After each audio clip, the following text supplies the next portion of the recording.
I wanted to discuss fragmentation in EIMS spec because I think it's worth having sort of a familiarity with the technique, and it's particularly good for molecules that are not polar, that aren't easy to ionize. So I'm just repeating myself for people because of the recording.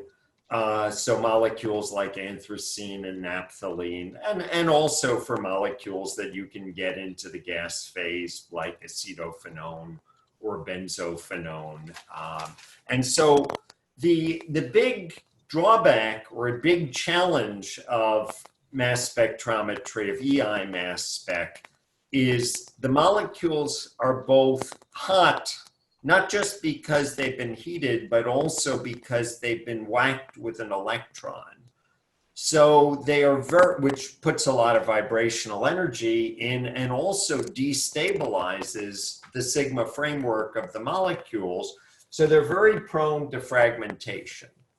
And we're going to see a lot of fragmentation, but just like we as organic chemists are used to having certain mechanisms of reaction. In other words, whether you're adding a nucleophile to, whether you're adding cyanide anion to an aldehyde or a Grignard reagent to a ketone or ester, the mechanism, the flow of electrons is very similar in all of these processes.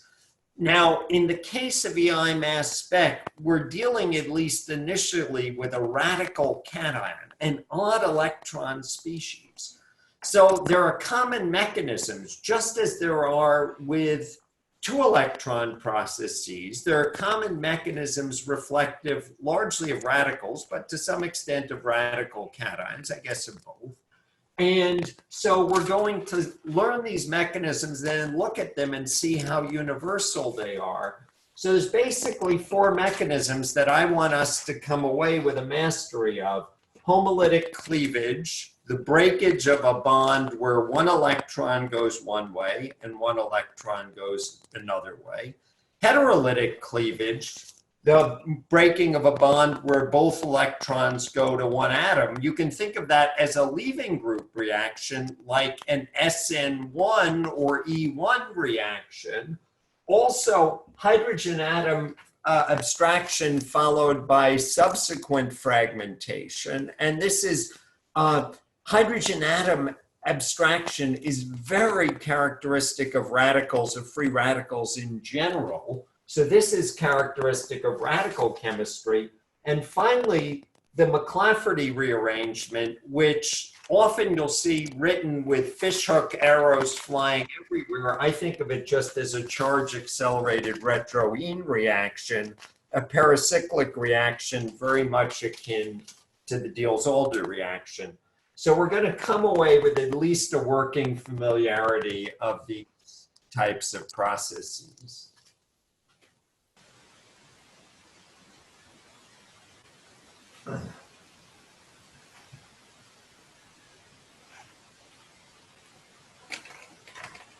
So, as I said before, when we introduced EIMS spec, we discussed the idea of knocking an electron out of the sigma framework of a molecule. And we use methane as an example.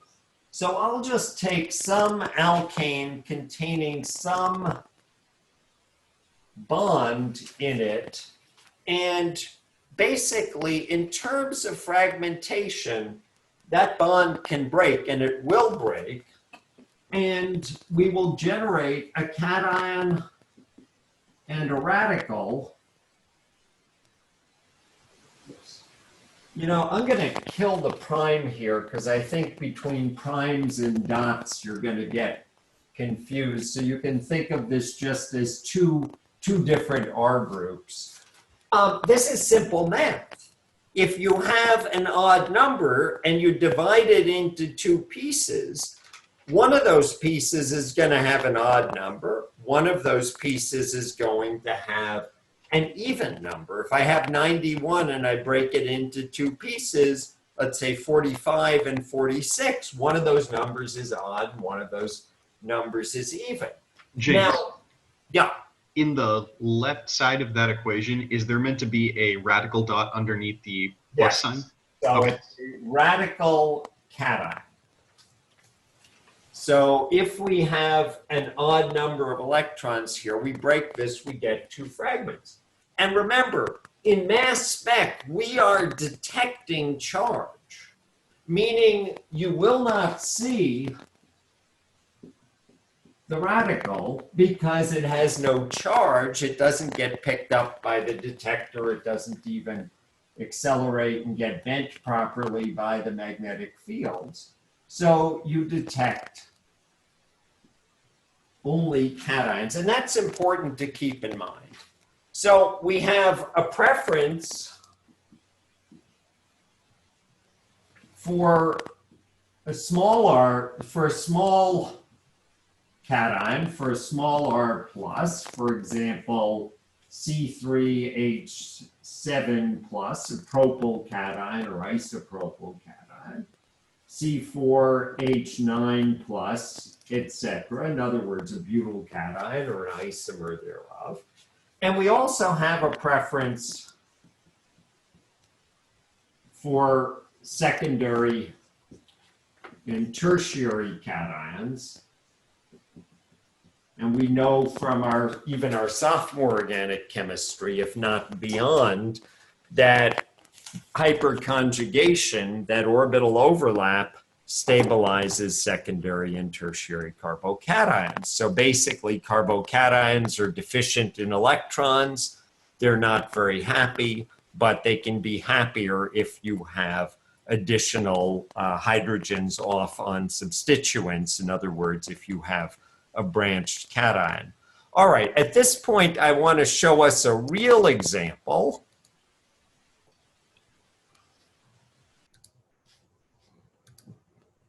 And so this is from your handout. Can you see that okay? Is it nice and big? Yes. All right. So the example I'm showing here is dodecane. And so dodecane fragments, and we go ahead and we see basically this contour, right? Here's our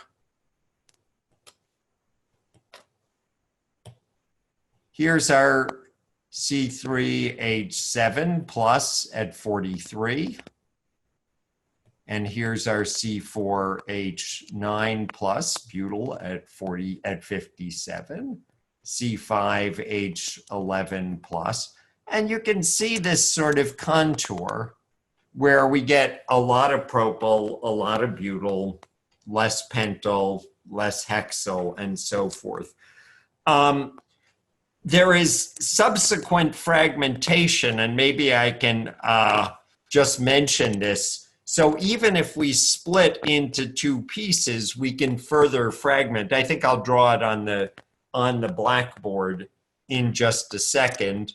I think the next example of an isomer 4-methyl undecane, an isomer of N-dodecane, gives a good example of what you would see for branching.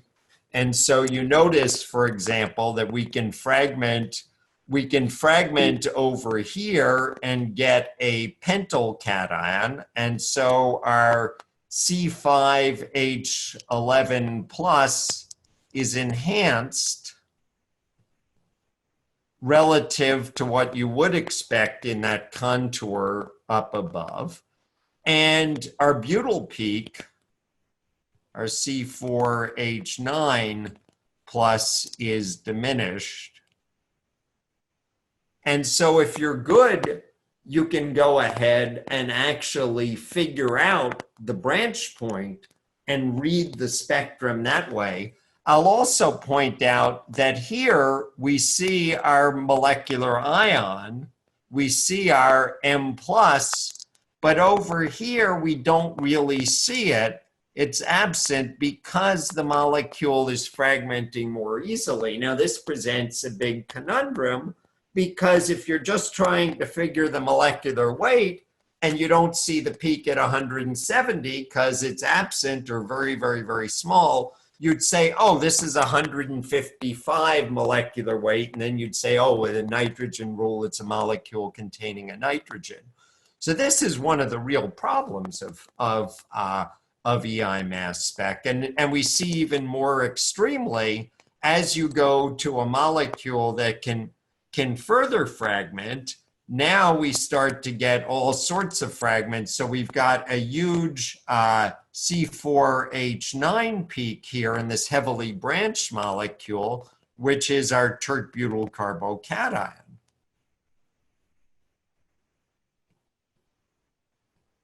And so that's going to be really, really pronounced here. And again, in this branched molecule, we do not see our molecular ion. The molecular ion is absent.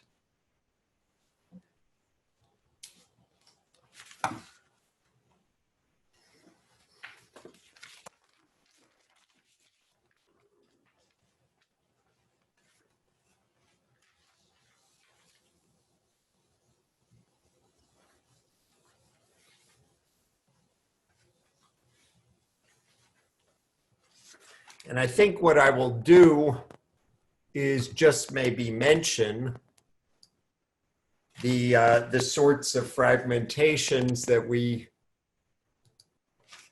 can see. So in other words, let's suppose I had our dodecane, and let's just say it's split in the middle initially to give a hexyl cation. We don't stop at the hexyl cation. We're still very high energy.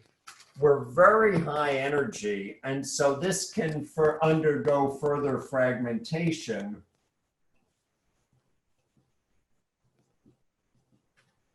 Where we take 2 electrons here, we lose ethylene in this particular example, and we get a butyl cation.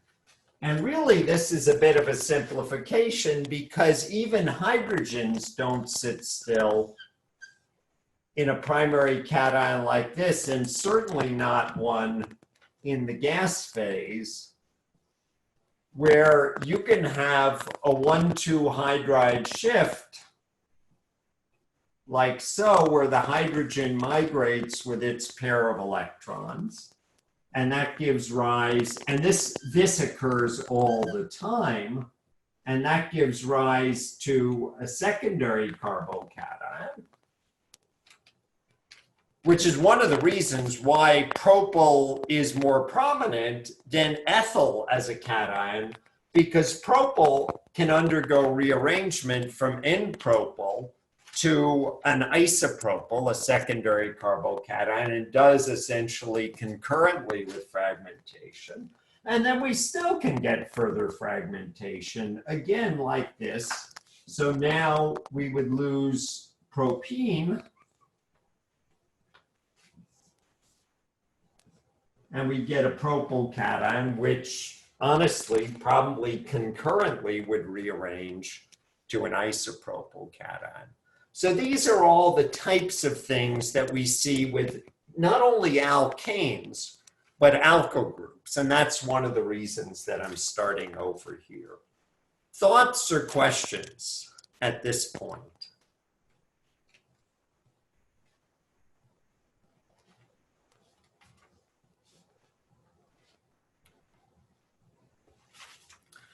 Now, I think, and this came up when we discussed methane, I think that intellectually, that conceptually, understanding the radical cation for an alkane is the most challenging for us as organic chemists because we don't know where to take an electron away. And when we talked about it for an alkane, I said we take it away from the sigma framework.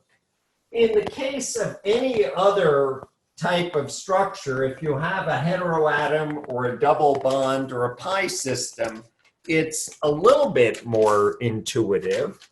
So if, for example, we have an alkene and we think about our alkene, you'd say, okay, I can kind of wrap my head that when I lose an electron from the pi system in the electrical ionization mass spec. Now we have to make do with one electron in the pi system. We've knocked an electron out of the HOMO.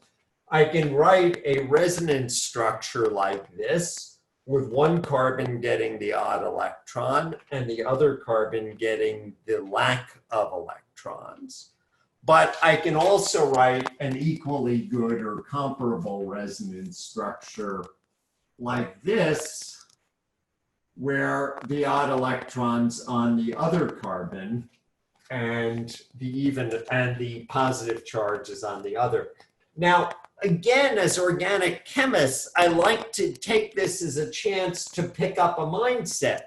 We're so used to, in writing resonance structures, moving electrons in pairs that it almost becomes hard for us as organic chemists to conceptualize how we get from here to here in these two resonance structures. Let me just straighten my bond to make it a little more attractive here. Now, I want to point out, this is a skill that we had when we were freshmen. Before we started pushing curved arrows, we had no problem writing resonance structures for diatomic or triatomic molecules with an odd number of electrons. We just put the odd electron around in different places. So in your mind, just pick up this electron, put it over here, and you've got to that resonance structure.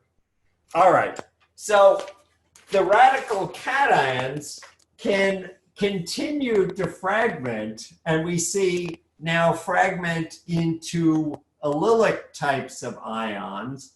And I want to draw a mechanism here for a homolytic cleavage, where we can just imagine now that we go ahead, we take this bond, and I think it's worth drawing the fish hooks at least once. We draw a fish hook here to represent the flow of one electron. We draw a fish hook here to represent the flow of one electron. We draw a fish hook over there to represent the flow of an electron. And now, when we undergo cleavage, we get an allylic cation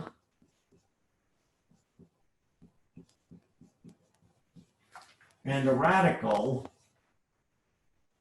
And so our allylic cation now, instead of having a formula of CnH2n plus 1, we have a formula of, which is right, so when we had C3H7 plus or C4H9 plus, these are all alkyl cations. It's all CnH2n plus 1. Now for an allylic cation, we have CnH2n minus 1 as our formula. So we're going to see a second set of peaks associated with the allylic cations when we look at a comparable spectrum of an alkene. And so again, I'm going to share my screen.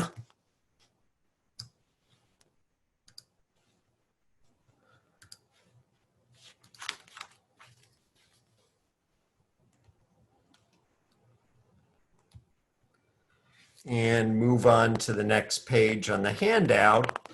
And so here we see dodecene, and all I really want to point out with our 1-dodecene is that we are seeing now a second peak. So we still have a peak at 43 associated with our propyl cation, but now we have a peak associated with our allyl cation and our other allylic cations.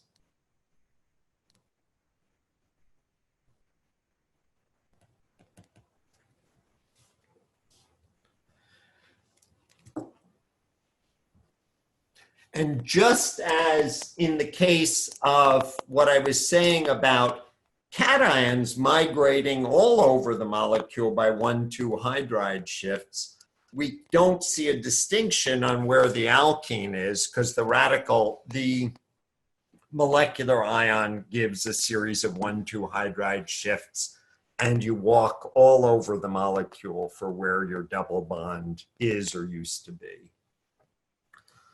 All right, well, this is probably a good time to stop and take a few questions or go over any thoughts that people might have.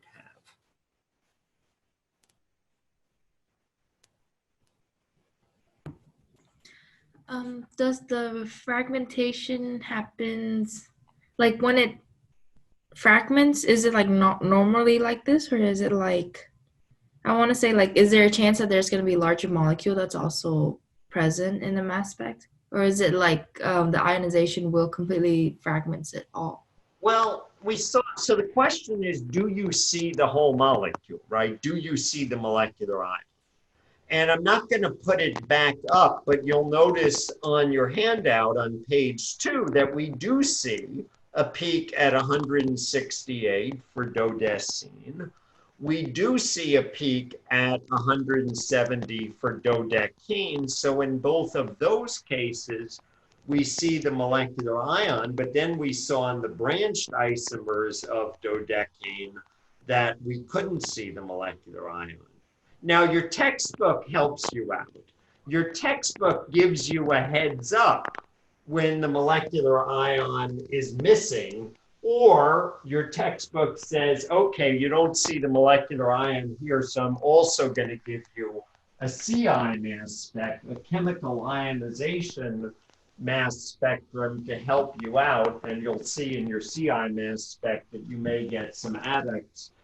But if you're dealing with real data, if you're dealing with your own molecule, nobody is going to send you a message saying, okay, you're not seeing the molecular ion, you're only seeing fragments. There are ways you can infer that, but I'd say they go beyond the scope of this course. So it is a real issue. Now, as we get to molecules that have heteroatoms and more stabilization, often you'll see a nice strong, not strong, but a distinct molecular ion, but not always, and ditto for arynes. Other questions?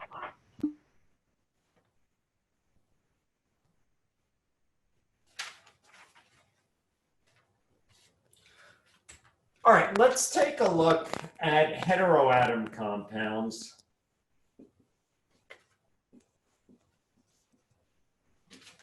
And by heteroatom compounds, so I can write them generically as RY with a lone pair on Y. And honestly, because we're only spending a day on mass spec, I'm going to be talking basically everything. And this is fine because I want us to understand the universality, just as when you learn about carbonyl compounds as a sophomore, we don't say, okay, aldehydes and ketones are completely different. We first emphasize their commonality, and we talk about esters, and we emphasize their commonality of the carbonyl group. We're going to be doing the same thing. So we can talk aldehydes, ether, amine, halide, talk about the OR group of an ester.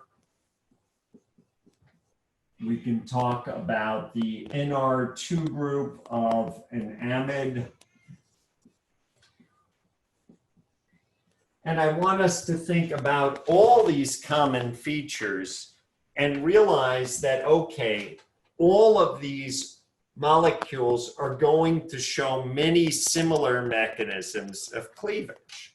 And I want us to look at two mechanisms of cleavage, a homolytic cleavage. And in the homolytic cleavage, remember, homolytic is what we saw. One electron goes one way, one electron goes the other way. So let's consider not the bond attached to Y, but the bond 1 over from Y. And so I'll draw sort of a diagram like this and realize if we're going to push arrows just as we did in our allylic cation fragmentation, in our alkene fragmentation, we can break this bond by a homolytic mechanism. And again, well, okay, here we can at least draw on our knowledge of free radical chemistry that hopefully we got a little bit of as sophomores. We draw one fish hook representing one electron going one way, one fish hook representing one electron going the other way, one fish hook representing this electron going this way. That gives rise to, and again, you want to think like a freshman. That gives rise to a carbon with one electron, so that has no charge. That's a free radical. Not seen. And then we also get rise. Charge can neither be created nor destroyed. And so we also get rise to a fragment that's a cation, which is what we see.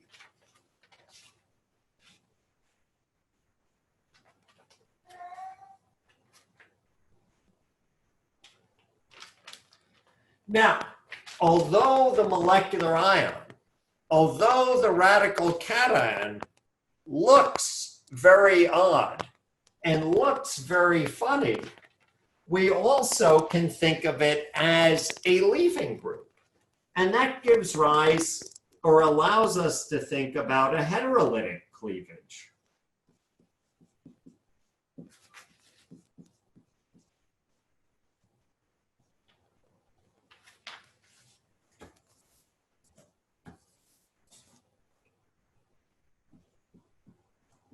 In other words, a mechanism like an E1 mechanism or an SN1 mechanism, where our leaving group takes its electron and it leaves, takes 2 electrons and it leaves.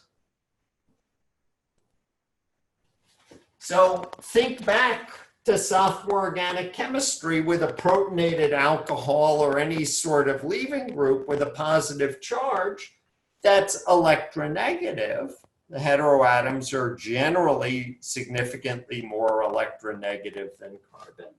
And it says, all right, I'm out of here and I'm taking my 2 electrons with me, or I'm taking both of those electrons with me.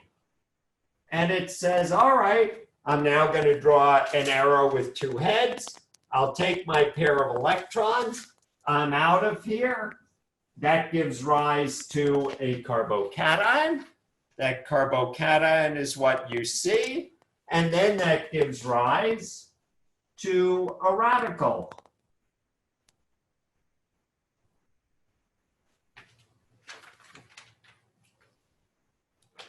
Which you don't see.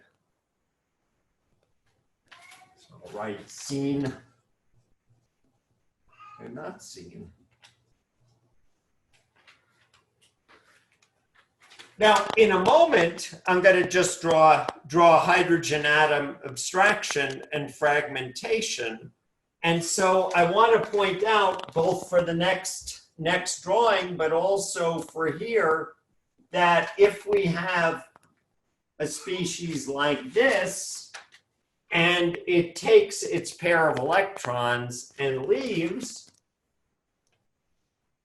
that looks a lot more like what you're used to in an SN1 or E1 mechanism, like you protonate tert-butanol and water leaves. And again, you're going to get a carbocation, but now you're going to get, whoops.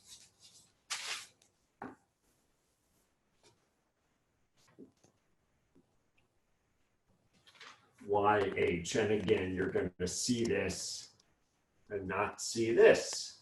No charge, no C.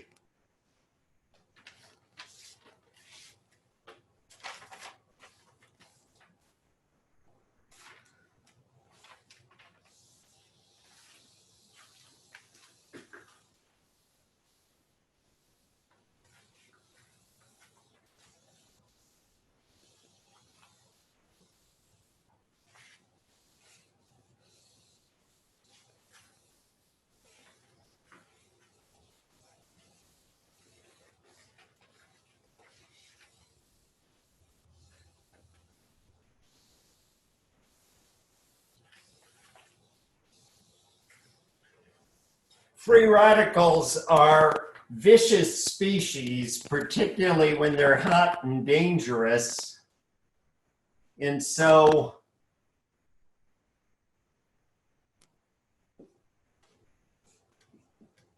one of the mechanisms that you'll also see is hydrogen atom abstraction.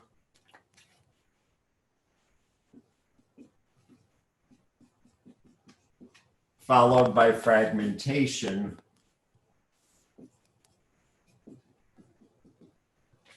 And almost indiscriminately, your radical cation can abstract a hydrogen. That means it gives one electron, it takes one electron from the bond to the hydrogen.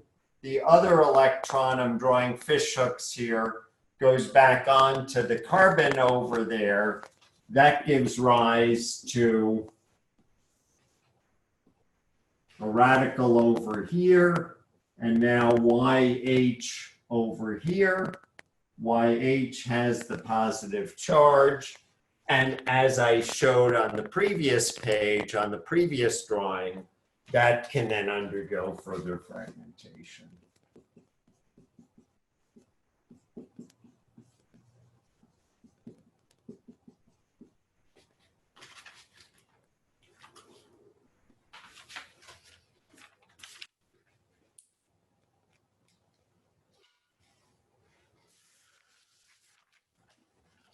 What I like about this way where we start with mechanisms rather than starting with trying to pick out molecular structures is that if we start with mechanisms, we can understand the fragments we see, and maybe in this course you're not going to need to develop the expertise to figure out a lot of structures from this, but you will be in a better place if you are using EIMS spec, for example, in GC mass spec, to then use this as a tool. So again, I'm going to share my screen, and we're going to look at a couple of examples on the next 2 pages of your handout.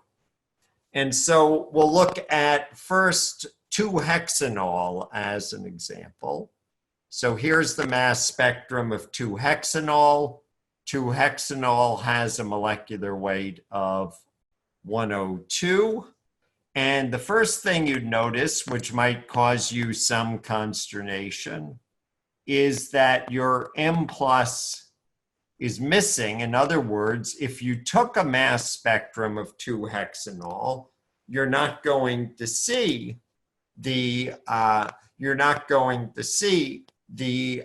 molecular ion.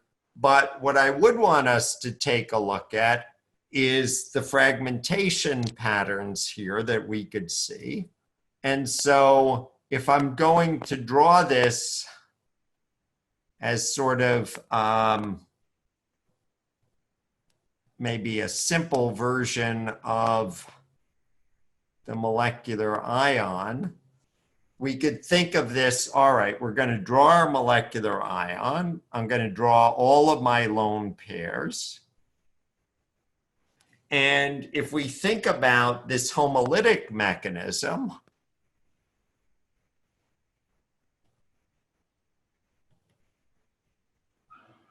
we can go ahead and we can take this hydrogen atom and we can bring its 1 electron over here. And just for the sake of space, I'm not going to go ahead and write 3 fish hooks or 2 fish hooks flying. I'm just going to keep it rather simple here. But we can say, okay, we lose H dot and we get -1. And that's going to give rise to this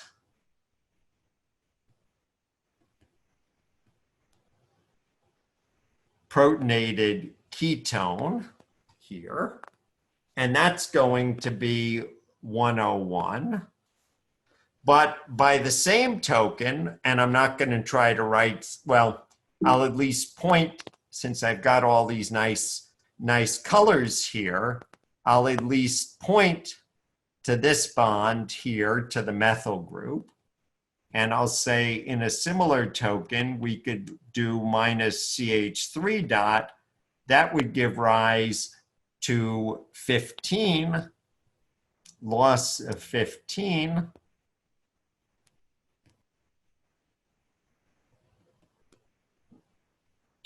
That would give rise to this protonated aldehyde at 87. And then again, since I have all these nice colors here, if I did blue, and I'll point to the butyl group over here, and I said, okay, now we can consider loss of the butyl group minus the butyl group. That's going to be minus 57, and that's going to give rise to this protonated acetaldehyde, which is going to be at 45. And of course, I wouldn't be doing this if we didn't have these species present. But here's our 45. So this is 45 M minus 57 minus BU dot. And I think I used green for loss of the methyl. And here's our 87. This is our M minus 87. I'm sorry, this is our 87.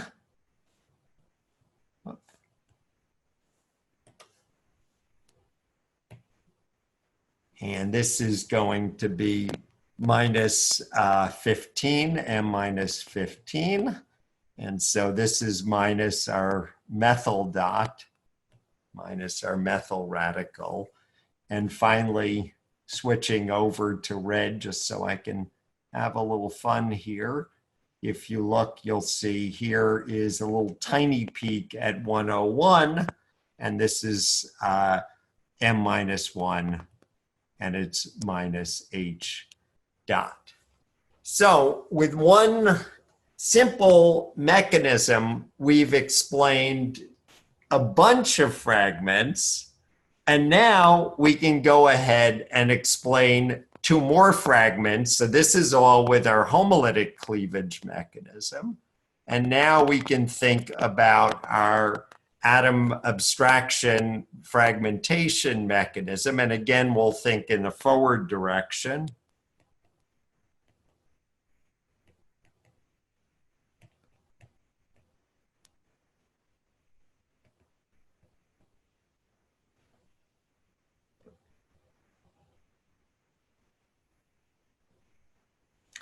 And so I'll just go ahead and I'll write our molecular ion. I'll write our radical cation like so. And we will imagine some other hydrogens. Let's do our hydrogen over here, and we will abstract it. And again, I think I won't draw every one of the 3 fish hooks. I'll just show us having the bond to the hydrogen broken.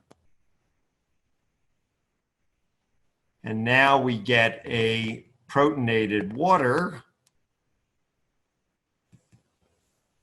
on there, or a protonated alcohol on there. And our radical is over here.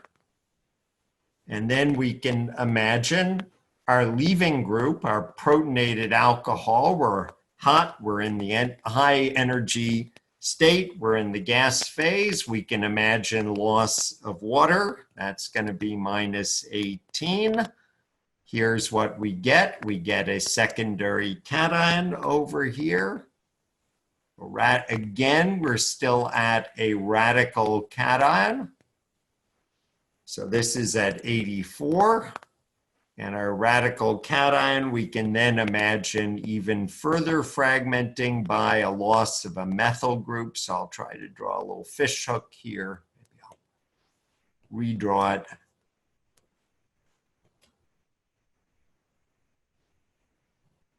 And so we can imagine loss of CH3 dot minus 15, and that's going to give rise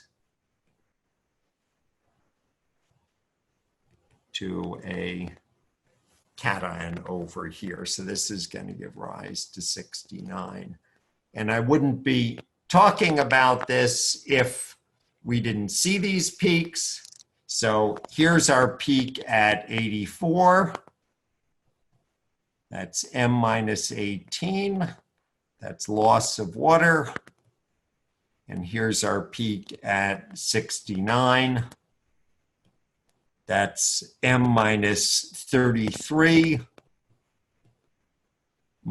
which is the same thing. I guess maybe I won't write an equal sign, but it's the same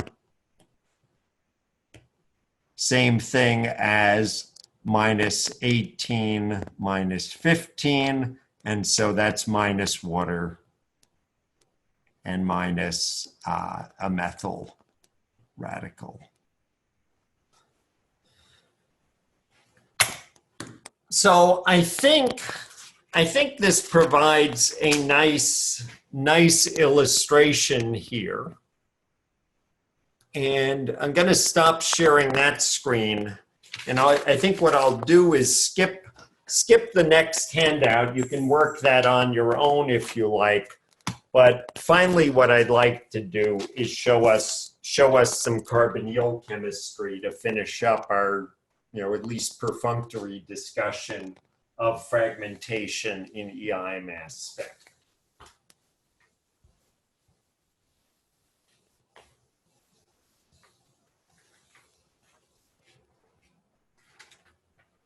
And so if we're talking about carbonyl compounds,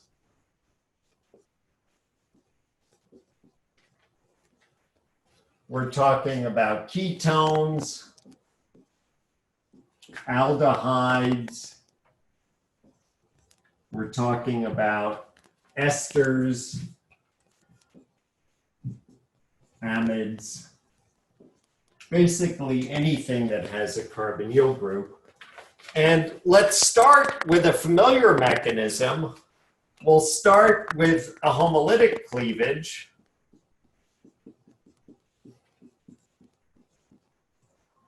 And so again, we can think of the missing electron as being housed in a lone pair of electrons. And we can think of the bond 1 over from the lone pair of electrons as now being particularly prone to cleavage. In other words, we can take one electron and put it in to give us a triple bond along with the odd electron. And then we can put one electron back onto R to get a radical. So I'll say we minus R dot, and we give rise to an acylium ion.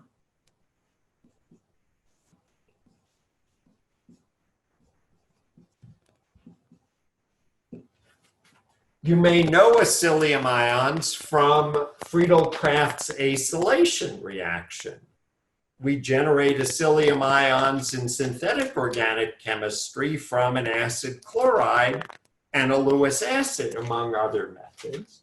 Acylium ions are prone to further fragmentation through loss of carbon monoxide, and again in the gas phase, where your molecule is very hot, where it's not stabilized by the solvent, we end up being prone to further fragmentation. And so the carbon monoxide can take its pair of electrons and leave. So I'll say minus carbon monoxide, and I'll draw all of my lone pairs for carbon monoxide to now give rise to a carbocation. And so we can see both fragments. This first fragment we would call a homolytic cleavage. The second fragment, since fragmentation, we would call a heterolytic cleavage because the bond is broken unequally. The carbon monoxide is taking its two electrons with it. And finally, so these are all characteristic mechanisms of fragmentations of ketones, aldehydes, but also esters and amides. There's one more characteristic mechanism of fragmentation, the Mclafferty rearrangement.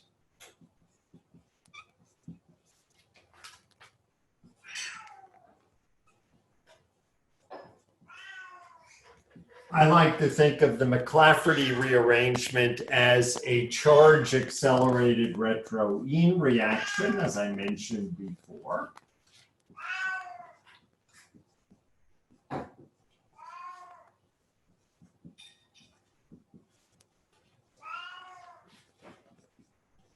In other words, a pericyclic reaction very much akin to a Diels-Alder reaction.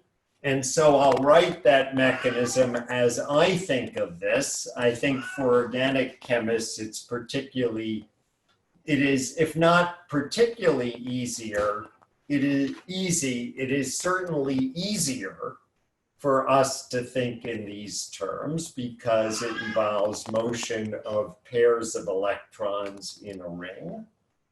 And so I'm going to write this reaction moving 6 electrons in a ring. Actually, I think I'll write my positive charge and odd electron out of the way so as not to sow any confusion over here. So I'll write this molecule like this. And we can imagine a pair of electrons moving here, like so, with a curved arrow. A pair of electrons moving here, like so, with a curved arrow, and a pair of electrons moving here, like so. So when all is said and done now, we're going to get a bond between the oxygen and hydrogen. We're going to get a double bond. We're going to break this bond, and we're going to get another double bond. And so I will write this so, as neatly as I can, which isn't super neat.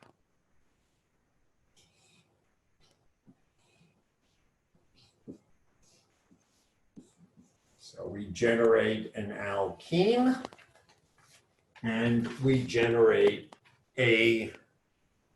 basically a radical cation of an enol. And of course, we see this. Because it is charged, we see the radical cation of the enol, but we don't see the alkene because it is neutral.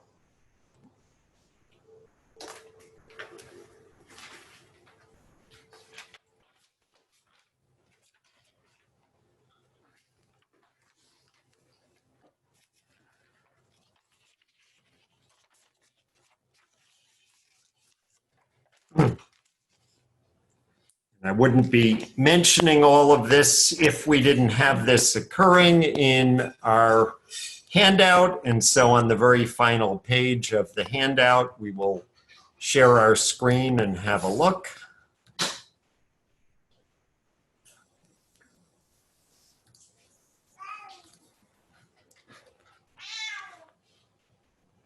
So here we are with 2-hexanone.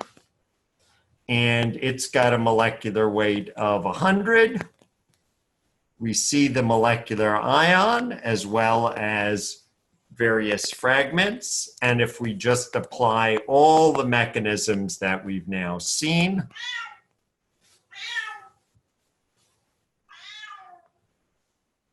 here's our radical cation.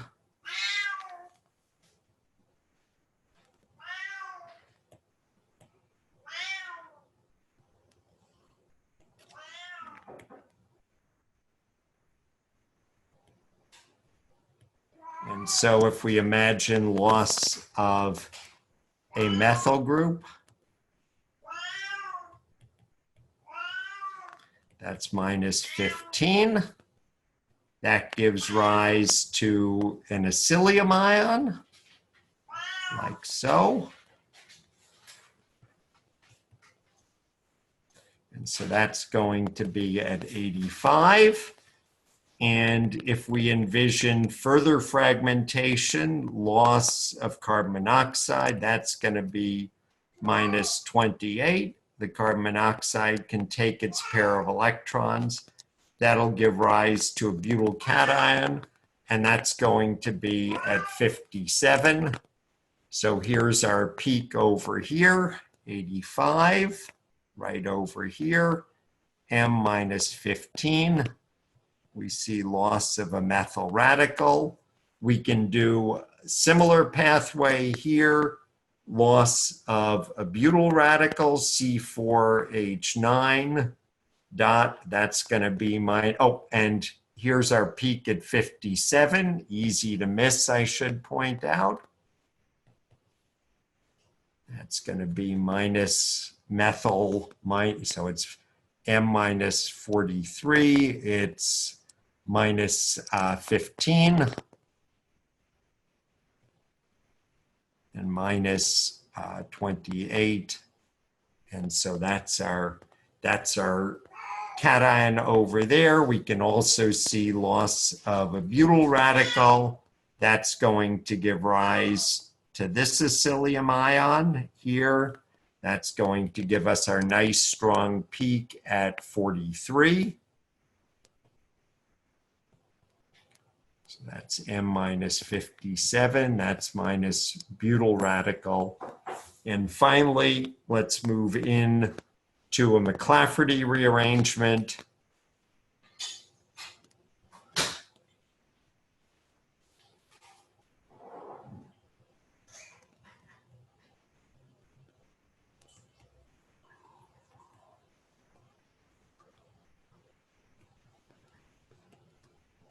Mclafferty rearrangement gives us loss of propene.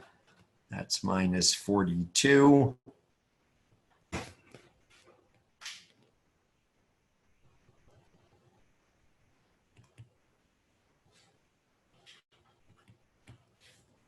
And that gives rise to our peak at 58 here.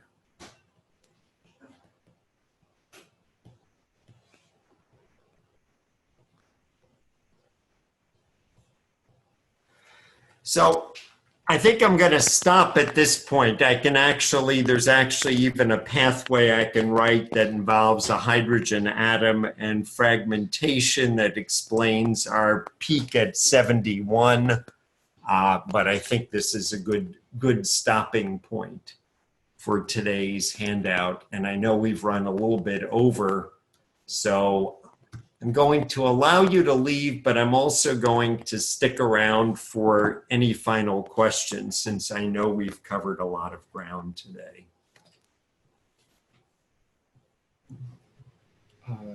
Yeah, so do we not see homolytic cleavages if we're like, heterolytic cleavages when we're breaking apart like alkane chains?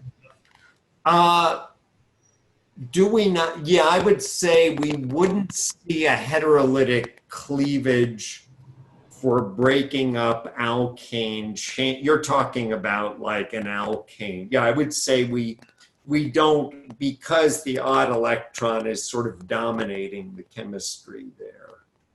Okay, gotcha. Yeah, I was just asking because like there was no like heterolytic cleavage section under that. Yeah, I would say really we're talking about where you have a leaving group, a heteroatom type of leaving, you know, a leaving group that is happy to take a pair of electrons. Thank you.